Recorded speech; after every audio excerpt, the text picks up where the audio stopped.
मन पर नियंत्रण जरूरी है। मन का स्वभाव ये है कि आसानी से भटक जाता है। अगर जीवन को सफलता की दिशा में ले जाना है तो मन को काबू पर करना अत्यंत आवश्यक है। भगवान श्री कृष्ण स्वयं कहते हैं कि बार बार प्रयास करने से धीरे धीरे चंचल मन को वश में किया जा सकता है।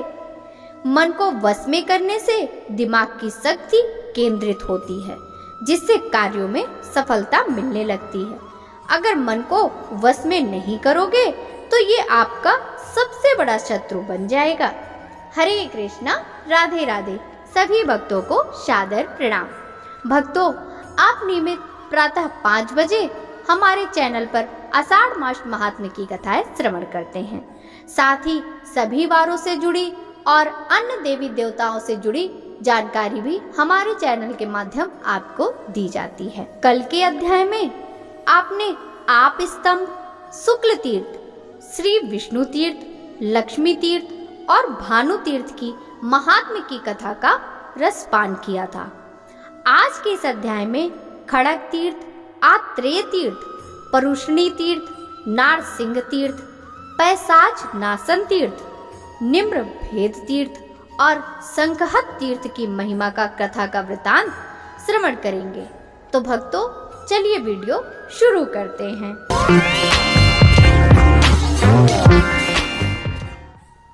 ब्रह्मा जी कहते हैं, गौतमी के उत्तर तट पर खड़ग तीर्थ है, जहाँ स्नान और दान करने से मनुष्य मोक्ष का भागी होता है। नारद, मैं वहाँ का वृतांत बतलाता हूँ। पैलूस नाम से विख्यात एक ब्राह्मण थे, जो कवच के पुत्र थे। वे कुटुंब के भार से विवश हो धन के लिए इधर उधर दौड़ा करते थे, किंतु उन्हें कहीं से भी कुछ नहीं मिलता था। दैव तो अत्यंत विमुख ही था। पुरुषार्थ भी निष्फल हो गया। इससे पैलूस को बड़ा वैराग्य हुआ। वे सोचने लगे, यह तृष्णा मुझे बलपूर्वक पाप की ओर खींचती है। तृष्णे, तूने मेरे अज्ञानवश बड़ा अपकार किया है, किंतु अब तुझे दूर से ही नमस्कार है। यह सोचकर बुद्धिमान पैलूस ने मन ही मन में विचार किया, इस तृष्णा का नाश करने के लिए क्या होना चाहिए। फिर उन्होंने अपने पिता कवच से पूछा, तात, मैं ज्ञान रूपी खड़ग से क्रोध और लोभ का अत्यंत दुस्तर संसार का कैसे छेदन करूं, इसका उपाय बतलाइए। कवच ने कहा, वैदिक श्रुति का कथन है कि ईश्वर से ज्ञान की इच्छा करें, अतः तुम महादेव जी की आराधना करो, उससे तुम्हें ज्ञान प्राप्त होगा। बहुत अच्छा कहकर पैलूस ने ज्ञान प्राप्ति के उद्देश्य से महेश्वर की अर्चना की। इससे संतुष्ट होकर उन्होंने ब्राह्मण को ज्ञान प्रदान किया। ज्ञान प्राप्त होने पर परम बुद्धिमान कवच ने इस प्रकार मुक्तिदायिनी गाथा का गान किया। मनुष्य का पहला शत्रु है क्रोध, उसका फल तो कुछ भी नहीं, उल्टे वह शरीर का नाश करता है। अतः ज्ञान रूपी खड़ग से उसका नाश करके परम आनंद को प्राप्त करें। नाना प्रकार की तृष्णा बंधन में डालने वाली है, वह पाप कराती है। अतः ज्ञान रूपी खड़ग से उसका नाश कर देने पर मनुष्य सुख से रहता है। आसक्ति देवता आदि के लिए बहुत बड़ा अधर्म है। आत्मा असंग है, उसके लिए भी आसक्ति महान शत्रु है। ज्ञान रूपी खड़ग से इस आसक्ति का नाश करके शिव सायुज्य प्राप्त करें। संशय महानाश का कारण है, वह धर्म और अर्थ का भी विनाश करने वाला है। उस संशय का नाश करके जीव अपने परम अभिष्ट की सिद्धि कर सकता है। आशा पिशाच की भांति चित्त में प्रवेश करती है और संपूर्ण सुखों को भस्म कर डालती है। पूर्ण अहंता रूपी खड़ग से उसका नाश करके जीवन मुक्ति प्राप्त करनी चाहिए। तदंतर पैलूस ज्ञान प्राप्त करके गंगा तट पर रहने लगे। ज्ञान रूपी खड़ग से उनका मोह नष्ट हो गया था। उन्होंने मोक्ष प्राप्त कर लिया। तब से वह स्थान खड़ग तीर्थ के नाम से प्रसिद्ध हुआ। ज्ञान तीर्थ, कवच तीर्थ, पैलूस तीर्थ और सर्वकाम तीर्थ आदि 6000 तीर्थ वहाँ वास करते हैं, जो पाप राशि के नाशक और अभिष्ट वस्तुओं के दाता हैं। उसके बाद आत्रेय तीर्थ है, उसी को आविंद तीर्थ भी कहते हैं। वह बहुत ही उत्तम है। वह खोए हुए राज्य की प्राप्ति कराने वाला है। उसका महात्म्य बतलाता हूँ, सुनो। एक बार गौतमी के उत्तर तट पर आत्रेय ऋषि ने अनेक ऋत्विज मुनियों के साथ सत्र आरंभ किया। उसमें हव्य वाहन अग्नि ही होता था। इस प्रकार सत्र पूरा होने पर महर्षि ने माहेश्वरी इष्ट का अनुष्ठान किया। इससे अणिमा आदि 8 प्रकार के ऐश्वर्य की प्राप्ति हुई तथा उनमें सर्वत्र आने जाने की शक्ति हो गई। वे परम मनोहर इंद्र भवन, स्वर्गलोक तथा रसातल में अपनी तपस्या के प्रभाव से आने जाने लगे।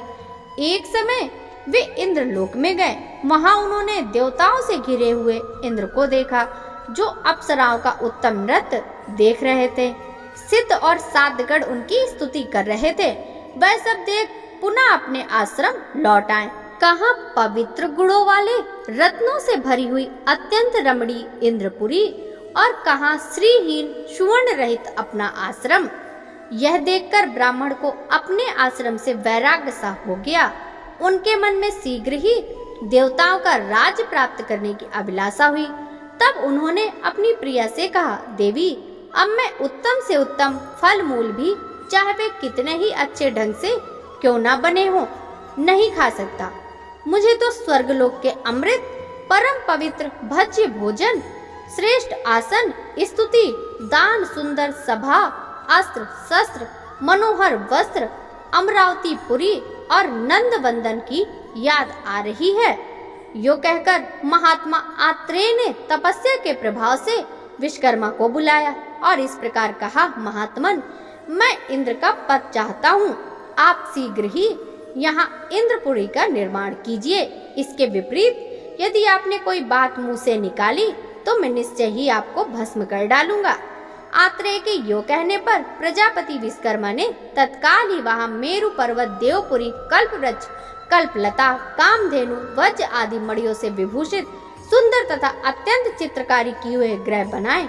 इतना ही नहीं, उन्होंने सर्वांग सुंदरी सची की भी आकृति बनाई, जो कामदेव की विहारशाला सी प्रतीत हो रही थी। क्षण भर में सुधर्मा सभा, मनोहारिणी अप्सराएं, उच्च श्रवा, अश्व, ऐरावत हाथी, वज्र आदि अस्त्र और संपूर्ण देवताओं का निर्माण हो गया।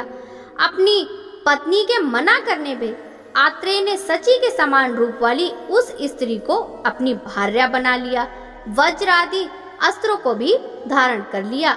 नृत्य और संगीत आदि सब कुछ वहां उसी तरह से होने लगा जिस प्रकार वह इंद्रपुरी में देखा गया था। स्वर्गलोक का संपूर्ण सुख पाकर मुनिवर आत्रेय का चित्त बहुत प्रसन्न हुआ। आपात रमणीय विषयों की भी भला किस पुरुष को अपेक्षा नहीं होती। दैत्यों और दानवों में जब स्वर्ग का वैभव पृथ्वी पर उतरा तब उन्हें बड़ा क्रोध हुआ। वे परस्पर कहने लगे, क्या कारण है कि इंद्र स्वर्गलोक कर छोड़कर पृथ्वी लोक पर सुख भोगने के लिए आया है। हम लोग भी अभी वृत्तासुर का वध करने वाले हैं, उस इंद्र से युद्ध करने के लिए चलें। ऐसा निश्चय कर असुरों ने आकर महर्षि आत्रेय और उनके द्वारा निर्मित इंद्रपुरी को भी घेर लिया। फिर तो उन पर बड़े बड़े शस्त्रों की मार पड़ने लगी। इससे भयभीत होकर आत्रेय ने कहा, मैं इंद्र नहीं हूँ, मेरी यह भार्या सची नहीं है, न तो यह इंद्रपुरी है और न यह इंद्र का नंदन वन है। वृत्तहंता, वज्रधारी और सहस्त्र नेत्रों वाले इंद्र तो स्वर्ग में ही हैं। मैं तो वेदवेत्ता ब्राह्मण हूँ और ब्राह्मणों के साथ ही गौतमी के तट पर निवास करता हूँ। दुर्दैव की प्रेरणा से यह कर्म कर डाला जो न तो वर्तमान काल में सुख देने वाला है और न ही भविष्य में। असुर बोले, मुनि श्रेष्ठ आत्रेय, यह इंद्र का अनुकरण छोड़कर यहाँ का सारा वैभव समेट लो, तभी तुम कुशल से रह सकते हो, अन्यथा नहीं। तब आत्रेय ने कहा, मैं अग्नि की शपथ खाकर सच सच कहता हूँ, आप लोग जैसा कहेंगे वैसा ही करूँगा। दैत्यों से यो कहकर वे पुनः विश्वकर्मा से बोले, प्रजापति, आपने मेरी प्रसन्नता के लिए जो इंद्रपद का निर्माण किया था, इसका फिर उपसंहार कर लीजिए और ऐसा करके मुझ ब्राह्मण मुनि की शीघ्र रक्षा कीजिए। फिर मुझे वही आश्रम लौटा दीजिए जहाँ मृग, पक्षी, वृक्ष और जल हैं। मुझे इन दिव्य भोगों की कोई आवश्यकता नहीं है। शास्त्रीय मर्यादा का उल्लंघन करके प्राप्त हुई कोई भी वस्तु सुखद नहीं होती। बहुत अच्छा कहकर प्रजापति ने उस इंद्रपुरी के वैभव को समेट लिया। उस देश को निष्कंटक बनाकर दैत्य फिर अपने स्थान को चले गए। विश्वकर्मा भी हंसते हंसते अपने धाम को पधारे। आत्रेय भी अपने शिष्यों और पत्नी के साथ गौतमी तट पर रहते हुए तपस्या में संलग्न हो गए। उनका जो यज्ञ चल रहा था उसमें उन्होंने लज्जित होकर कहा, अहो मोह की कैसी महिमा कि मेरे चित्त में भी भ्रांति आ गई और मैंने महेंद्र पद पाया और क्या क्या उसके लिए किया। इस प्रकार लज्जित हुए आत्रेय ने देवताओं ने कहा, महाभाव लज्जा छोड़ो, इससे तुम्हारी बड़ी ख्याति होगी। जो लोग इस आत्रेय तीर्थ में स्नान करेंगे वे भविष्य में इंद्र होंगे और इसके स्मरण से उनकी सुख की प्राप्ति होगी। यूं कहकर देवता चले गए और आत्रेय मुनि भी बहुत संतुष्ट हुए। ब्रह्मा जी कहते हैं, परुष्णी नामक तीर्थ तीनों लोकों में विख्यात है। उसके पाप नाशक स्वरूप का वर्णन करता हूँ, सुनो। एक बार महर्षि अत्रि ने ब्रह्मा, विष्णु और महादेव जी की आराधना की। उन तीनों के संतुष्ट होने पर महर्षि ने कहा, आप लोग मेरे पुत्र हो, साथ ही मेरे एक परम सुंदरी कन्या भी हो। इस वरदान के अनुसार वे तीनों देवता उनके पुत्र बन गए। महर्षि ने जो कन्या उत्पन्न की उसका नाम आत्रेयी हुआ। आत्रि के तीनों पुत्र क्रमशः दत्त, सोम और दुर्वासा के नाम से प्रसिद्ध हुए। अग्नि से अंगीरा की उत्पत्ति हुई थी। अंगार से उत्पन्न होने के कारण उन्हें अंगीरा कहते हैं। महर्षि अत्रि ने अंगीरा से ही अपनी तेजस्वी कन्या आत्रेयी को ब्याह कर दिया। अंगीरा में अग्नि की तीव्रता का प्रभाव था, अतः वे आत्रेयी से सदा कठोर भाषण किया करते। आत्रेयी भी सदा पति की सेवा में संलग्न रहती थी। आत्रेयी के गर्भ से महान बलवान और पराक्रमी आंगिरस नामक पुत्र हुआ। आंगिरा आत्रेयी को प्रतिदिन कटु वचन सुनाते और आंगिरस नाम वाले पुत्र सदा अपने पिता को शांत किया करते थे। एक दिन आत्रेयी पति के कठोर वाक्य से उत्ग्रीव हो उठी और दीन भाव से हाथ जोड़कर अपने ससुर अग्निदेव से बोली, भगवान हव्या, मैं अत्रि की कन्या और आपके पुत्र की पत्नी हूँ। पुत्रों और पति की सेवा में सदा संलग्न रहती हूँ, तो भी पति देव मुझे कटु वचन सुनाते और व्यर्थ ही रोषपूर्ण दृष्टि से देखा करते हैं। सुरश्रेष्ठ, आप मेरे पति देवता को समझा दें। अग्नि बोले, कल्याणी, तुम्हारे पति अंगीरा ऋषि अंगार से प्रकट हुए हैं। वे जिस प्रकार शांत हो सके वैसी नीति बरतनी चाहिए। तुम्हारे पति अंगीरा जब अग्नि में प्रवेश करें तब तुम मेरी आज्ञा से जल रूप होकर उन्हें भा ले जाना। आत्रेयी ने कहा, भगवान, मैं उनकी कठोर बातें सह लूंगी, किंतु मेरे स्वामी अग्नि में प्रवेश न करें। जो स्त्री अपने स्वामी से प्रतिकूल चलती हैं, उनके जीवन से क्या लाभ। मैं तो इतना ही चाहती थी कि वे शांति व वचन बोलें। अग्नि बोले, जल में, शरीर में तथा स्थावर जंगम रूप जगत में सर्वत्र मेरा निवास है। मैं तुम्हारे पति का नित्य आश्रय हूँ, क्योंकि मैं ही उनका जनक हूँ। जो मैं हूँ वही वे भी हैं। यह जानकर तुम्हें चिंता नहीं करनी चाहिए। एक बात और, जल को तुम माता समझो और अग्नि को ससुर। इस बात का अपनी बुद्धि से भली भांति निश्चय करके तुम विषाद न करो। आत्रेयी ने कहा, भगवान, आप जल को माता कहते हैं और मैं आपकी पुत्र की पत्नी हूँ। जननी होकर फिर पत्नी कैसे रह सकूंगी। जल का रूप धारण करने से यह विरोध सामने आता है। अग्नि बोले, स्त्री पहले तो पत्नी होती है, फिर स्वामी का भरण पोषण करने से भार्या बनती है। पुत्र का जन्म देने पर उसे जाया कहते हैं। इसी प्रकार अपने गुणों के कारण वह कलत्र कहलाती है। भद्रे, तुम भी यही रूप धारण करती हो, अतः मेरी आज्ञा का पालन करो। जो एक बार पत्नी के गर्भ में आकर पुत्र रूप से उत्पन्न हो चुका, वह वास्तव में उसका पुत्र ही है और वह स्त्री भी जननी है। अतः वैदिक तत्व के विद्वान कहते हैं कि पुत्र उत्तम हो जाने पर नारी पत्नी नहीं रह जाती। ससुर के मुख से यह वचन सुनकर आत्रेयी ने अग्नि रूप में आए हुए पति को जल से आप्लावित कर दिया। फिर दोनों पति पत्नी गंगा जी के जल में जा मिले। उस समय दोनों के स्वरूप शांत थे, जैसे लक्ष्मी के साथ श्री विष्णु, उमा के साथ शंकर और रोहिणी के साथ चंद्रमा। उसी प्रकार वे दोनों शोभा पाने लगे। पति को आप्लावित करती हुई आत्रेयी ने जल में शरीर धारण किया। तथा वह परुष्णी नदी के नाम से विख्यात हुई और गंगा में जा मिली। उसमें स्नान करने से 100 गोदानों का पुण्य प्राप्त होता है। आंगिरस नाम वाले पुत्र ने गंगा और परुष्णी के संगम पर बहुत से यज्ञ किए। वहाँ स्नान दान आदि से जो पुण्य होता है उसका वर्णन नहीं हो सकता। गंगा के उत्तर तट पर नारसिंह नामक विख्यात तीर्थ है जो सबकी रक्षा करने वाला है। उसके प्रभाव का वर्णन करता हूँ, सुनो। पूर्व काल में हिरण्यकश्यप नाम दैत्य हुआ जो बलवानों में श्रेष्ठ था। तपस्या और पराक्रम की दृष्टि से भी वह बहुत बड़ा हुआ था। देवता भी उससे परास्त नहीं कर पाते थे। उसका पुत्र भगवान का भक्त हुआ। उसके साथ द्वेष करने के कारण हिरण्यकश्यपु अंतःकरण मलिन हो गया था। उस समय भगवान अपनी विश्व रूपता का परिचय देते हुए सभा मंडप के खंडे से नरसिंह रूप में प्रकट हुए और उस दैत्य का वध करके उन्होंने उसकी सेना को भी मार भगाया। क्रमशः युद्ध में समस्त दैत्यों का संहार करके रसातल के शत्रुओं पर विजय पाई। उसके बाद वे स्वर्ग लोक में गए। वहां रहने वाले दैत्यों को परास्त करके वे पुनः पृथ्वी पर आए। यहाँ पर्वत, समुद्र, नदी, ग्राम और वनों में नाना रूप धारण करके जो दैत्य निवास करते थे उन सब का भगवान नरसिंह ने संहार कर डाला। आकाश, वायु तथा ज्योतिर्मय लोक में पहुंच गए। दैत्यों को भी जीवित नहीं छोड़ा। उनके नख वज्रपात से भी कठोर थे। गर्दन और मुख पर बड़े बड़े बाल थे। उनकी गर्जना सुनकर दैत्य पत्नियों के गर्भ गिर जाते थे। उन्होंने समस्त राक्षसों को परास्त किया। भयंकर सिंहनाद, प्रलयाग्नि के समान दृष्टि, थप्पड़ और शरीर के धक्के से समस्त असुरों को चूर कर डाला।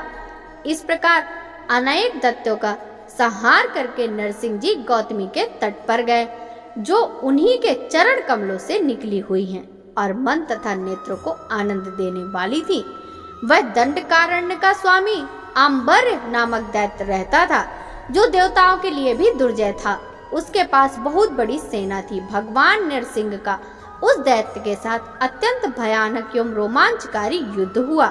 श्री हरि ने गोदावरी के उत्तर तट पर अपने शत्रु का संहार कर डाला। वह स्थान तीनों लोकों में नारसिंह के नाम से विख्यात हुआ।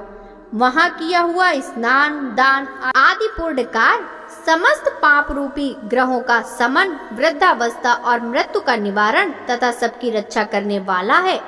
जैसे संपूर्ण देवताओं में कोई भी भगवान विष्णु के समान नहीं है, उसी प्रकार समस्त तीर्थों में नारसिंह तीर्थ अनुपम और सर्वोत्तम है। उस तीर्थ में स्नान करके मनुष्य भगवान नरसिंह का पूजन करे तो उसे स्वर्ग, मृत और पाताल का भी कोई सुख दुर्लभ नहीं रहता। बिना श्रद्धा भी जिसका नाम लेने पर समस्त पापों का संहार हो जाता है, वे साक्षात भगवान नरसिंह ही हैं जो वहाँ विराजमान हैं। उस तीर्थ के सेवन से प्राप्त होने वाले फल का वर्णन कौन कर सकता है। जैसे नरसिंह जी से बड़ा कहीं कोई देवता नहीं है, उसी प्रकार नरसिंह तीर्थ के समान कोई तीर्थ नहीं है। गंगा के उत्तर तट पर पैशाच नाशन तीर्थ विख्यात है। नारद महापूर्व काल में एक ब्राह्मण पिशाच योनि से मुक्त हुआ था। सुयज्ञ के पुत्र अजिगर्ति एक विख्यात ब्राह्मण थे। एक समय अकाल पड़ने पर कुटुंब पालन के भार से दुखी एवं पीड़ित होकर उन्होंने अपने मंझले पुत्र शुनासेप को वध के लिए क्षत्रिय के हाथ बेच दिया। उसके बदले में अजिगर्ति को बहुत धन मिला था। शुनासेप ब्रह्मवेत्ताओं में श्रेष्ठ था। ऐसे पुत्र भी अजिगर्ति ने धन के लोभ से बेच डाला। आपत्ति में पड़ने पर विद्वान पुरुष भी कौन सा पाप नहीं कर डालता। समय आने पर अजिगर्ति की मृत्यु हुई और वे नरक में डाले गए, क्योंकि इस लोक में पूर्व जन्म के किए हुए पापों का भोग के बिना चैन नहीं होता। अनेक पाप योनियों में पड़ने के पश्चात अजिगर्ति भयंकर अकाल वाले पिशाच हुए। उन्होंने निर्जल और निर्जन वन में सूखे काट पर रहना पड़ता था। गर्मी में जहाँ दावानल फैल जाता, वहीं यमराज के दूत उस प्रेत को डाल देते थे। कन्या, पुत्र, पृथ्वी, अश्व तथा गौवों का विक्रय करने वाले मनुष्य महाप्रलय काल तक नरक से छुटकारा नहीं पाते। अपने किए हुए पापों के फलस्वरूप भयंकर यमदूतों द्वारा नरक में पकाए जाने पर वह प्रेत जोर जोर से रोने लगा। एक दिन अजिगर्ति का मंझला पुत्र शुनासेप मार्ग में कहीं जा रहा था। उसने रोते हुए पिशाच की कातरवाड़ी सुनी और पूछा, आप कौन हैं जो अत्यंत दुखी होकर रोते हैं? अजीगर्ती ने बड़े दुख से कहा, मैं सुनासेब का पिता हूँ। भारी पाप कर्म करके भयानक प्रेत योनि में पड़ा हूँ। पहले जो बारंबार नरकों में यातनाएं सहता रहा और अब प्रेत योनि को प्राप्त हुआ। जो पाप कर्म करने वाले हैं उन सब की यही गति होती है। यह सुनकर अजीगर्ती के पुत्र को बड़ा दुख हुआ। उसने कहा, पिताजी, मैं ही आपका पुत्र शुनासेब हूँ। हाय, मेरे दोस्त से आपकी यह दशा हुई। मुझे बेचने के कारण आपको इस प्रकार नरकों में आना पड़ा। अब मैं आपको स्वर्ग में पहुंचाऊंगा।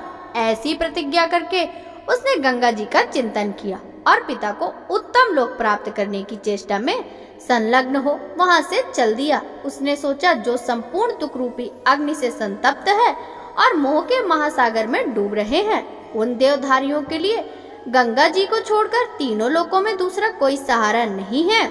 ऐसा निश्चय करके पिता का दुर्गति से उद्धार करने की कामना लेकर शुनासेब पवित्र भाव से गौतमी के तट पर गया और वहां स्नान करके भगवान विष्णु और शिव का स्मरण करते हुए उसने प्रेत रूपी दुखी पिता को जला दिया। जलांजलि देते ही अजीगर्ती ने पवित्र होकर परम पुण्यमय दिव्य शरीर धारण कर लिया और विमान पर बैठकर देव संविधान से सेवित वैकुंठ धाम को प्रस्थान किया। गंगा, भगवान विष्णु, शिव और ब्रह्मा जी के प्रभाव से अजीगर्ती हजारों सूर्यों के समान तेजस्वी रूप धारण करके वैकुंठ धाम में रहने लगे। तब से यह स्थान पैशाच नाशन तीर्थ के नाम से प्रसिद्ध हुआ। उसके स्मरण मात्र से मनुष्य के बड़े बड़े पाप नष्ट हो जाते हैं। नारद, इस प्रकार मैंने तुमसे इस तीर्थ का महात्म्य सुनाया। यहाँ और भी 300 तीर्थ हैं जो भोग और मोक्ष प्रदान करने वाले हैं। निम्रभेद नामक तीर्थ सब पापों का नाश करने वाला है। वह गंगा के उत्तर तट पर है। उसकी प्रसिद्धि तीनों लोकों में है। उसके स्मरण मात्र से संपूर्ण पापों का क्षय हो जाता है। वही वेद द्वीप है। उसके दर्शन से मनुष्य वेदों का विद्वान होता है। एक समय की बात है, परम धर्मात्मा राजा पुरुरवा ने उर्वशी नामक अप्सरा की कामना की। मादक नेत्र वाली कामनी को देखकर कौन पुरुष मोह में नहीं पड़ता। उर्वशी राजा के स्थान पर गई। उसने राजा से यह शर्त की कि मैं जब तक आपको नग्न ना देखूं तब तक आपके पास रह सकती हूँ। उसने रहने की यह अवधि स्वीकार करके राजा ने उस रमणीय अप्सरा को ग्रहण किया। एक दिन जब वह पलंग पर सोई हुई थी तब राजा पुरुरवा उठे। उसी समय उन्हें नग्न देखकर उर्वशी वहां से चली गई। उसके जाने से राजा को बड़ा दुख हुआ। उनका अग्निहोत्र और भोजन छूट गया। वे न किसी की बात सुनते थे और न किसी की ओर देखते थे। मृतक सी की अवस्था में पड़े रहते थे। उस समय पुरोहित ने युक्त युक्त वचनों द्वारा उन्हें समझाया, राजन, तुम बुद्धिमान हो। क्या तुम्हें मालूम नहीं कि इन स्त्रियों का हृदय भेड़ियों की तरह कठोर होता है? तुम न शोक करो महाराज। इस संसार में कौन ऐसा पुरुष है जो कामनियों से ठगा न गया हो? धोखा, क्रूरता, चंचलता और दुष्चरित्रता, ये जिन स्त्रियों के स्वाभाविक दुर्गुण हैं, वे सुखदायिनी कैसे हो सकती हैं? काल ने किसको नहीं मारा? याचक होने पर किसको गौरव प्राप्त हुआ? धन संपत्ति से किसका मन भ्रांत नहीं हुआ? और युवती स्त्रियों ने किसको धोखा नहीं दिया? राजन, जिनका हृदय मत से उन्मत्त रहता है, वे युवतियां स्वप्न और माया के समान मिथ्या हैं। वे किसको सुख दे सकती हैं, यह जानकर तुम निश्चिंत हो जाओ। महामते, भगवान शंकर, विष्णु तथा गोदावरी नदी को छोड़कर तीनों लोकों में दूसरा कोई ऐसा नहीं है जो दुखियों को शरण दे सके। पुरोहित का यह कथन सुनकर राजा ने यत्न पूर्वक अपने दुख को दूर किया।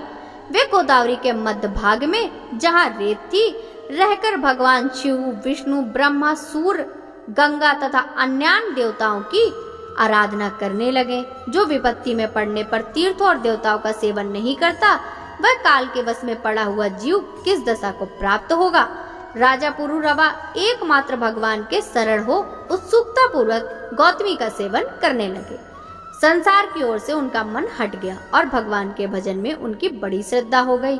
उन्होंने ऋतुजों को साथ लेकर बहुत दक्षिणा वाले अनेक यज्ञों का अनुष्ठान किया तब से वह स्थान वेद द्वीप और यज्ञ द्वीप कहलाने लगा। वहां सदा ही पूर्णिमा की रात में उर्वशी आया करती। जो मनुष्य उस द्वीप की प्रदक्षिणा करता उसके द्वारा समुद्र सहित पृथ्वी की परिक्रमा हो जाती। जो पुण्यात्मा वहां वेदों और यज्ञों का स्मरण करता उस वेदों के स्वाध्याय और यज्ञों के अनुष्ठान का फल मिलता। उसको एल तीर्थ जानना चाहिए। वहीं पुरुवस तीर्थ है, उसे ही वशिष्ठ तीर्थ और निम्र भेद तीर्थ भी कहते हैं। राजा पुरुरवा के किसी भी कार्य में कुछ भी न्यूनता नहीं होती थी।